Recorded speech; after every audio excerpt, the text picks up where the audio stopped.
Don't forget, you can reach the latest episode of Potomac Watch anytime. Just ask your smart speaker, play the Opinion Potomac Watch podcast. That is, play the Opinion Potomac Watch podcast. From the opinion pages of the Wall Street Journal, this is Potomac Watch. Welcome back. I'm Paul Gigot here with the Potomac Watch podcast in Milwaukee, Wisconsin. We're at the Republican convention in heavily protected convention site. If you don't have a pass, you can't get anywhere close to this place.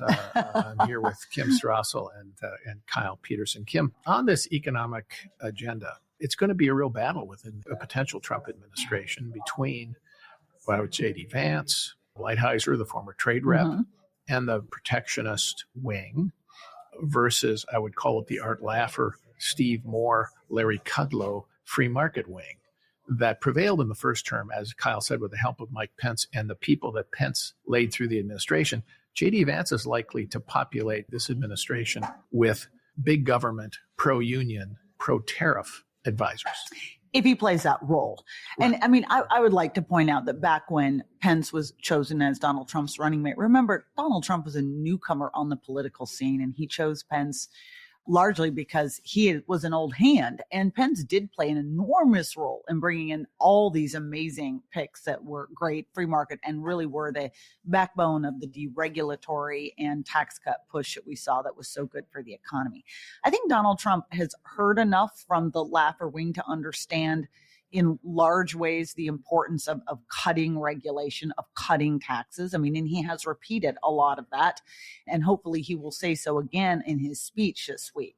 So we'll see the degree to which I wonder if Donald Trump hasn't set himself up here for something he does not realize he has done. Explain that. Well, the tension in the administration, he loves that sort of tension. Well, he does, but I'm talking about his VP pick in particular. Right. This is a young, aggressive, savvy, and very ambitious man. He's only been in elected office for 2 years, and he's a shapeshifter as well. And Donald Trump, that's not why people usually choose vice presidents. They choose a steady wingman who will advise and counsel them in the background. And I wonder if Donald Trump's maybe got someone that's going to try to outshine him in a way. And there's going to be a really internal, big, interesting battle as this plays out as to how much influence J.D. Vance even has. Does Donald Trump win this fight, and does J.D. Vance kind of bow to the Trump and his advisors, or does J.D. Vance win this fight and Donald Trump agree to his side of the perspective? Of course, J.D. Vance's chances in 2028, and we're getting a little ahead of ourselves. But, a little. But I think this was a 2028 pick in some ways by Trump, but his future and prospects in that election would depend upon a successful second term. And by the way, not also blowing up everything with the Republican Congress if it comes to that too. Right. Kyle, quick question. Do you think Democrats are happy about this pick? Because I think if you'd have picked Glenn Youngkin, this race would be over. I think Democrats are happy about this pick. There are some analysts who are saying that Trump is now giving them an opening. And Kim mentioned J.D. Vance is a newcomer to the political scene. He was sworn into that Senate seat in 2023. And I also think there are still questions about his political skills.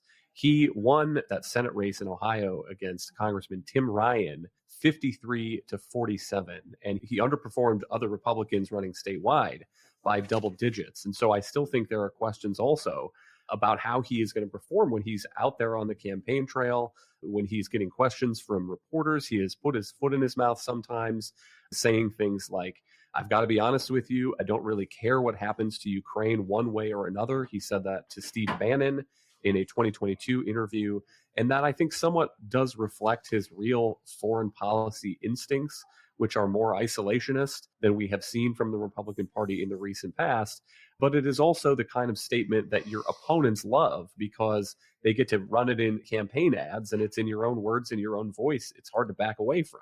This foreign policy point, I just want to finish our session today on that to Kim, and we'll have a lot of chance to talk about this in the days ahead. But his foreign policy views on Ukraine are particularly against intervention, thinks we've done too much for Ukraine.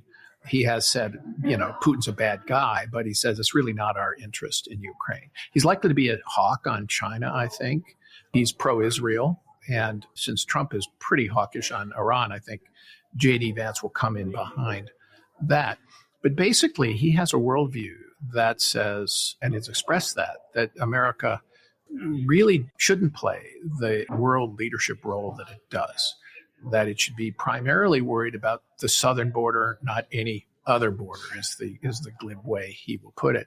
And that reflects an element in the Republican Party, the Tucker Carlson wing, and it's in no accident Carlson was in the presidential box at the convention on Monday night, and a lot of these Silicon Valley guys who are now anting up the big money. Yeah, much in the same way that Vance is significantly to Donald Trump's left on a number of economic policies, I'd also argue he is definitely there on foreign policy. And that to me is even more worrisome. There's a statement from him. He doesn't just dislike the idea of giving money to Ukraine. He's hostile to giving money to Ukraine. He had a statement at one point, said there are people who would throw out Social Security, throw our grandparents into poverty. Why? So that one of Zelensky's ministers can buy a bigger yacht? I mean, this is a really appalling statement. That's obviously not what money is going for over there in the Ukraine. And so he's misinformed as well as anything else. The only thing I would note is that Donald Trump very much likes to be, he might not like long foreign entanglements. No president does. And I think he's very wary of that.